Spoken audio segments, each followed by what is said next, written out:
Have you ever wondered why certain messages reach you at the exact moment your soul begins to awaken? As if the universe had been silently waiting for you to be ready to hear, and then reveals what has always been there, but hidden? The truth is, you didn't find this video. It found you. And that doesn't happen by accident. This kind of message doesn't arrive to distracted minds or closed hearts.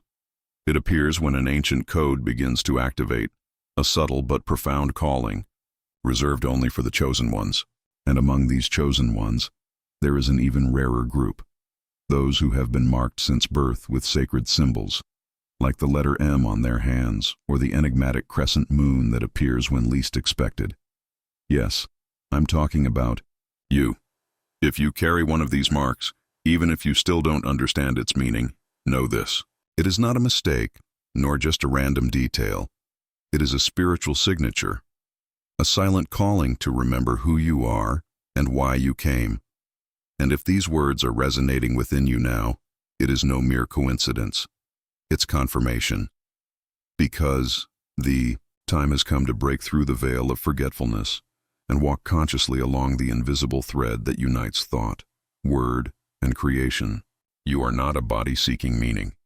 You are a consciousness in the process of revelation. Today, in this journey, you will remember. We will dive into the deepest layers of a mystery that spans millennia. The mystery of Thoth, the scribe of the gods. But this is not a video about mythology. It is a mirror. A mirror that will show you that what the ancients called sacred is already pulsing within you. That the word still creates. That the voice, when aligned with the soul, becomes a portal. And that what you speak doesn't just describe the world, it creates the world. And before we go further, take a deep breath. If you felt like this message was written for you, write in the comments right now. I am the living remembrance.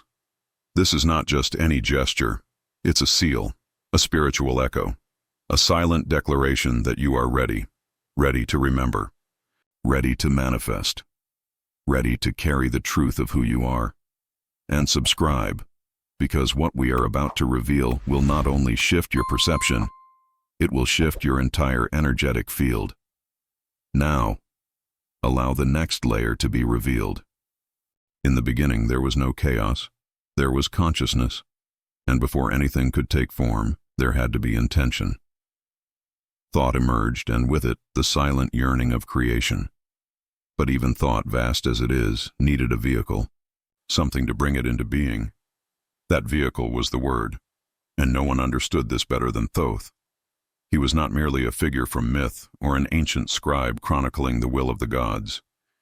Thoth was the living threshold, the intermediary between idea and manifestation, the voice of what had not yet become real. In him, vibration became language, and language, sacred geometry. The ancient Egyptians never believed that existence was born out of randomness. To them, nothing was accidental. Everything that existed followed an order, a divine rhythm that pulsed beneath the surface of what the eye could see. They spoke of sacred balance, of alignment between heart, tongue, and soul. They believed that creation itself was not a spontaneous explosion, but a harmonic sequence, a song sung into form. And Thoth was the keeper of that music, the one who ensured that what was spoken was aligned with the truth of the cosmos, mine. The Shabaka stone, one of the oldest records of their theology, an extraordinary truth is revealed. The heart of Adam conceived creation, but it was the tongue, the word, that gave shape to that desire. The Egyptians knew, the heart dreams, but the tongue manifests. And in the fusion of both, Thoth was born, a bridge, a mirror, a symbol, of all that connects the unseen to the seen. He was not noise. He was frequency, not reaction, but rhythm. Not information, but transmission. And it is here that most people begin to remember that words are not just tools of communication. They are tools of creation. Each syllable carries weight. Each sentence leaves a trail. And when words are aligned with truth, they open doors. But when spoken without awareness, they collapse bridges. The word is never neutral. It either builds or breaks. It either calls forth life or scatters it. And the ancients knew. To speak is to choose. To speak is to commit. So the question becomes, what are you committing to each time you open your mouth? What world are you shaping? Not with your actions, but with your language. Because the word, once released, does not vanish. It echoes. It ripples, it returns. Creation was never random, it was never chaotic. To the ancient ones, especially the initiates who studied under the silence of moonlit temples, every act of creation followed a rhythm, a sequence, a frequency. It wasn't about casting spells or forcing outcomes. It was about attuning. They understood something we are only now beginning to remember. Everything that exists, everything that breathes, moves, or speaks, follows a current. And that current has a tone. Thoth was not worshipped as a magician, but as the guardian of that sacred tone. Not the ticking of hours or minutes, but the deeper kind of time, the time when things unfold because they are in perfect alignment. Divine time, the precise moment when a truth becomes audible, when a seed begins to bloom, when the soul finally hears what it had long forgotten. That's the kind of time Thoth kept. Not clocks, but cycles. Not schedules, but seasons of the spirit. It's no coincidence that he was often linked to the ibis, a quiet bird that watches patiently near still waters, or that he was associated with the moon, that celestial body that measures time not in straight lines but in circles, in returns, in waves. Awakening is never linear. It doesn't happen in one step or with one word. It comes in phases. It spirals. It deepens. Just like the moon, it hides and reveals over and over again. And that's why your thoughts matter. That's why your words matter. Because each one of them sends out a pulse. And that pulse either aligns with the rhythm of your destiny or pushes against it. Thoth, in his silence, was always listening, not to judge, but to witness, to record, to measure when your inner vibration was in tune and when it fell out of sync.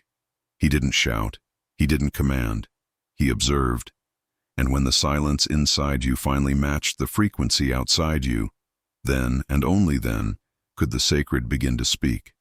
So now, pause for a moment. Reflect. What rhythm are your thoughts creating? What frequency are your words sending out into the field? If this is reaching you at the exact moment you needed to hear it, comment below, I am ready to speak with rhythm. Because sometimes declaring alignment is the first step toward living it. Now, listen closely, because the next layer is not about sound. It's about vibration. When most people think of words, they imagine sound.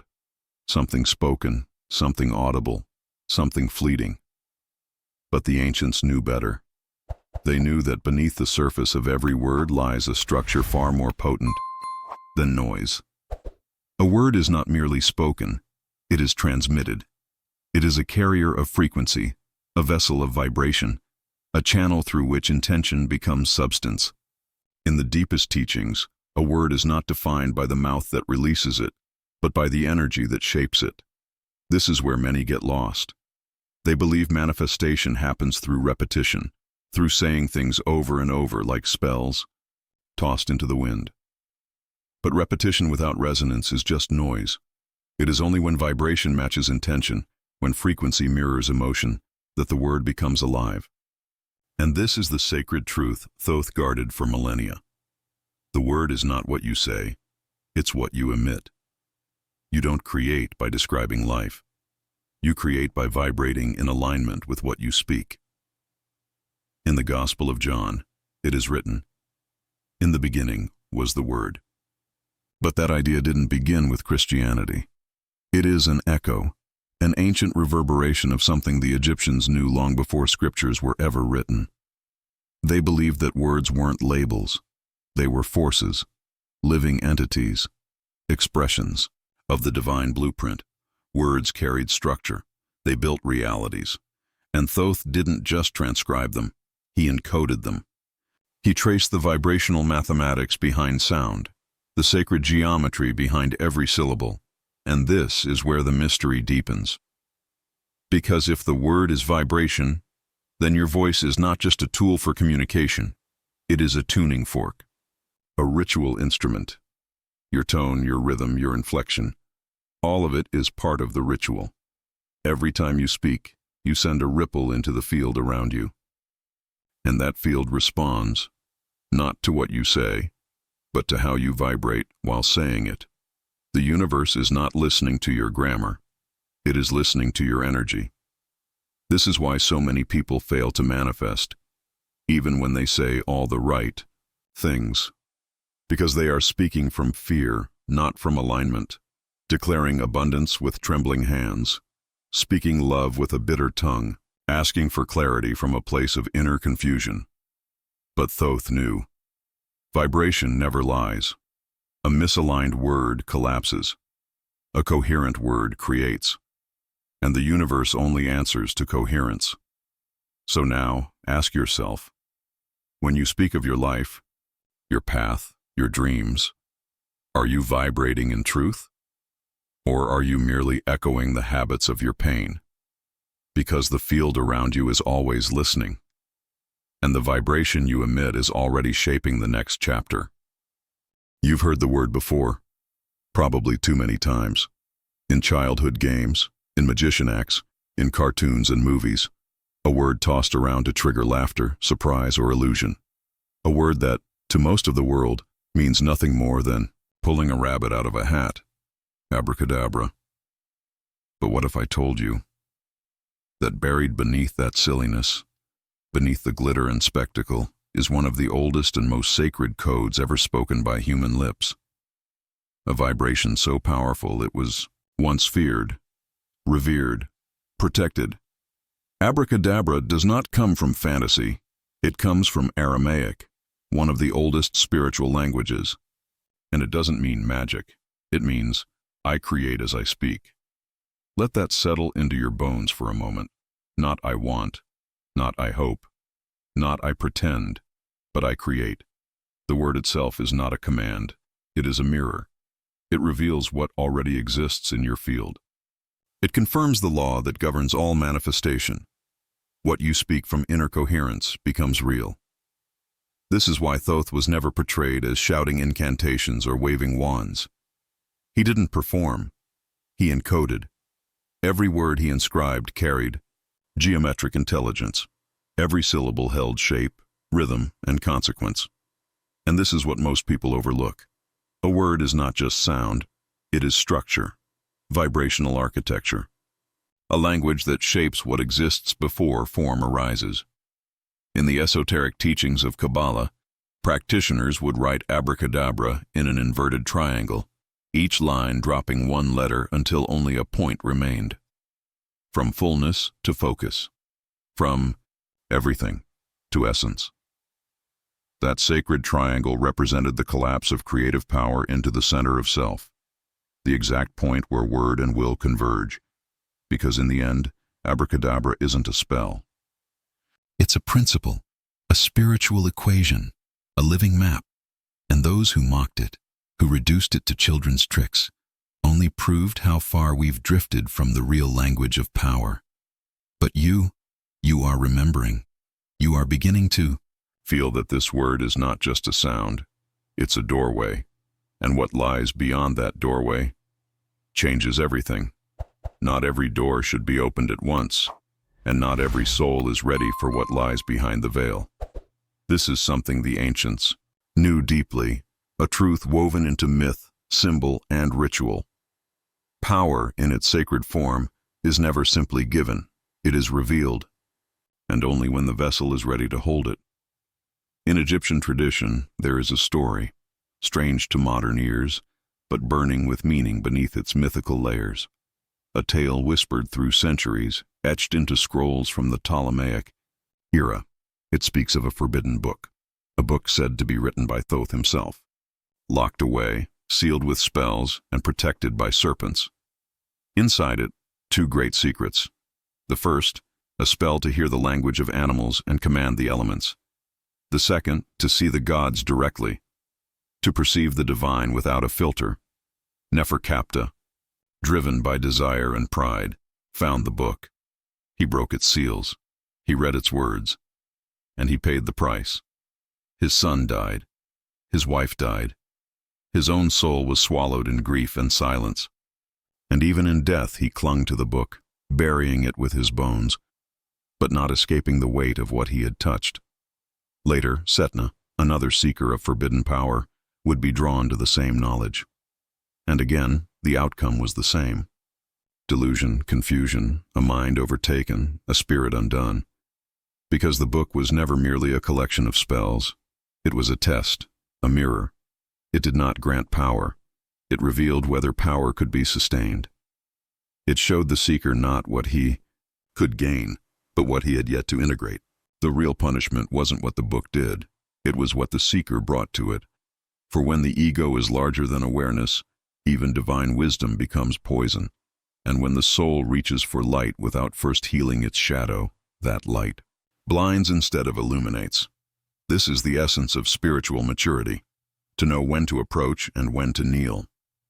To realize that sacred truths cannot be possessed, only embodied, and that the mystery is not something we conquer, but something that humbles us into silence. Perhaps the Book of Thoth was never physical. Perhaps it never had pages. Perhaps it lives as a frequency, an inner gateway, a vibrational state, and only opens when the heart breaks open enough to hold what is real. And that heartbreak may already be happening in you.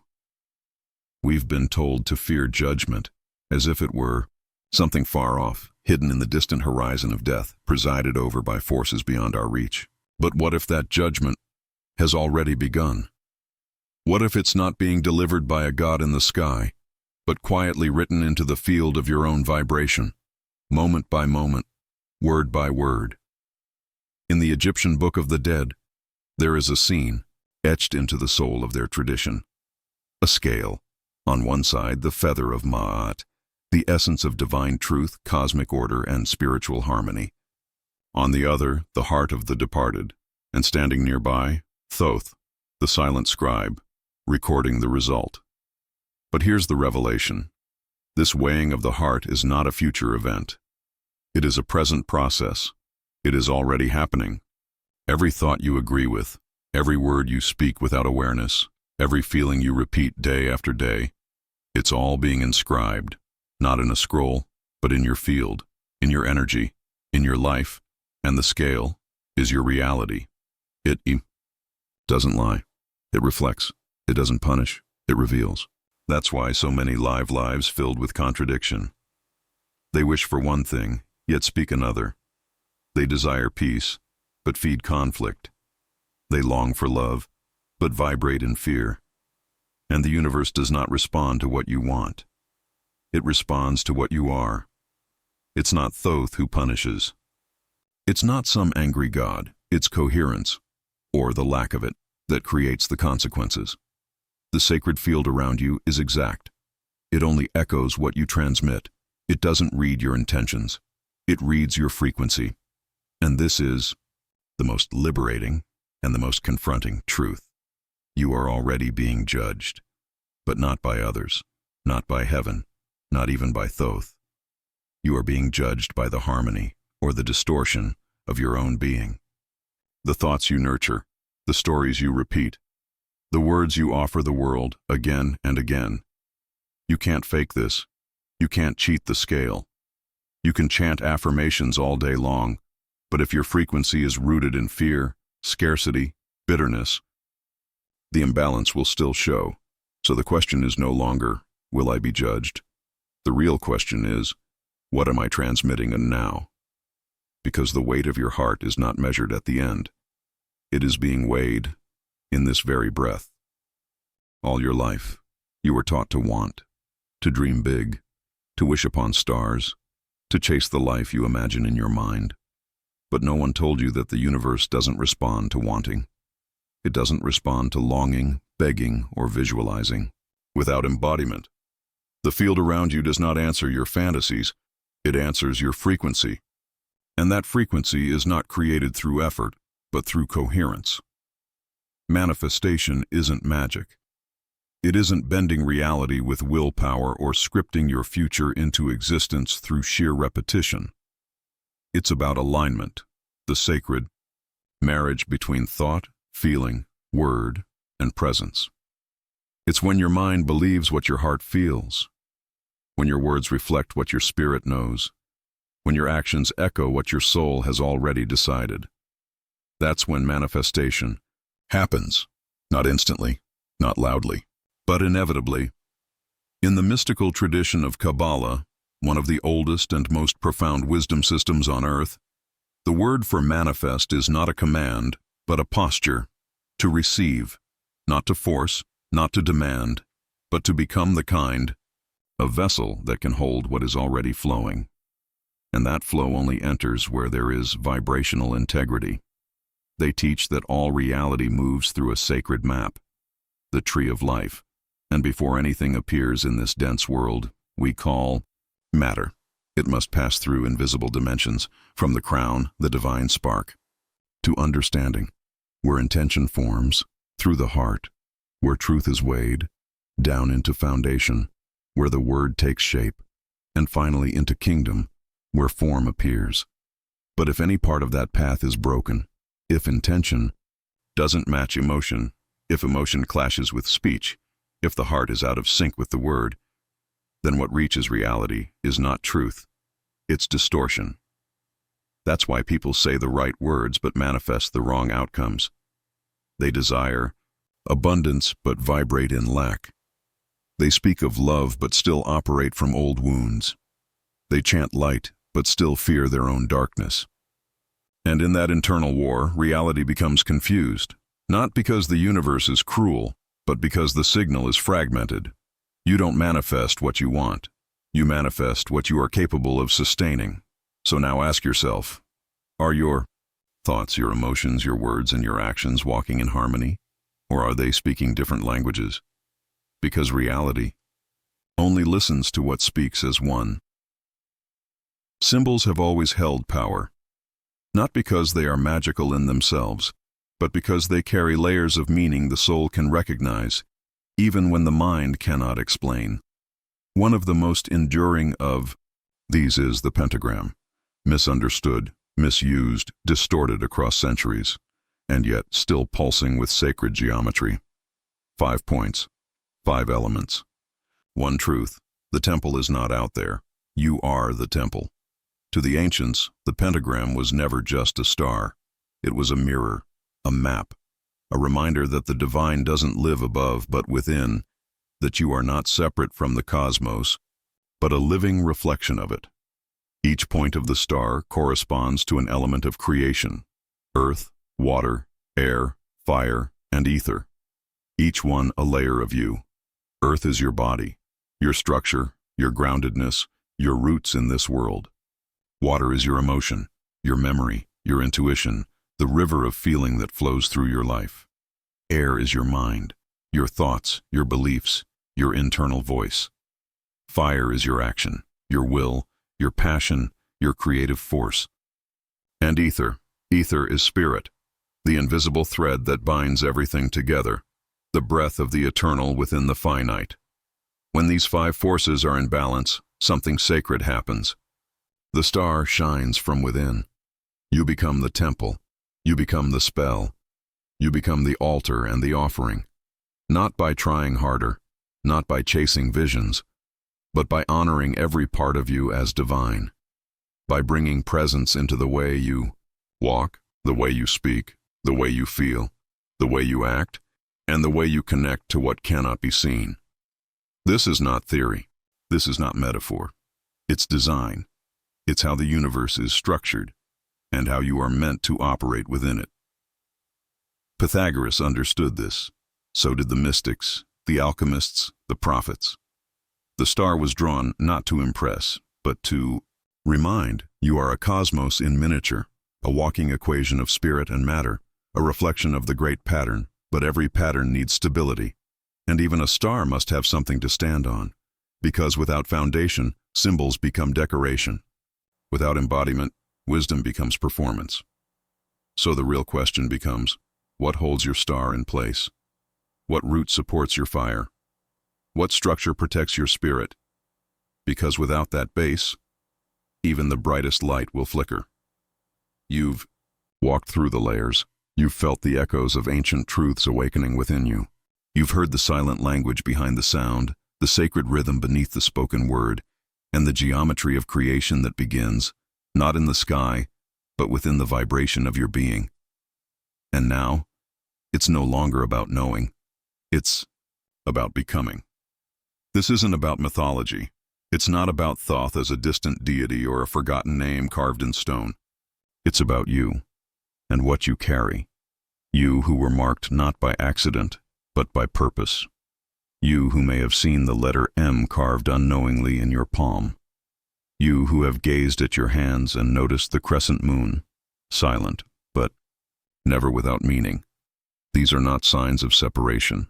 They are signs of remembrance, signatures that speak of soul contracts, ancient missions, and lives spent preparing for this moment. You were never meant to simply survive this world. You came to realign it, to rewrite the noise with coherence, to recreate reality not by force, but by frequency, not by desire, but by presence. And now you know. The word is not something you use. The word is something you become, because the one who speaks with alignment writes reality itself, and you are no longer speaking unconsciously. You are writing your own book of Thoth, line by line, thought by thought, breath by breath. This journey was never about discovering something new. It was about remembering who you are. You are the final tablet, the open scroll, the living vibration through which the sacred enters the world again, not by ritual alone, not by repeating mantras you don't feel, but by honoring silence before sound, by sustaining coherence before calling it manifestation, by living what you speak and speaking only what your soul is ready to sustain. So before you go, breathe deeply. Let these words settle where your mind cannot reach. And if any part of this message moved you, if you felt seen, remembered, mirrored, then comment below with the sacred phrase, "I am the portal." Say it not just to join a moment, but to claim a truth, because the shift doesn't begin out there. It begins in you. And if this voice echoed what your soul has longed to hear, subscribe, not just to a channel, but to the frequency of your own awakening. Let this be the moment where remembrance becomes embodiment. You were never waiting for the world to change. The world has been waiting for you, because you are not the seeker anymore. You are the sign, and you are being revealed now, because the world needs your light.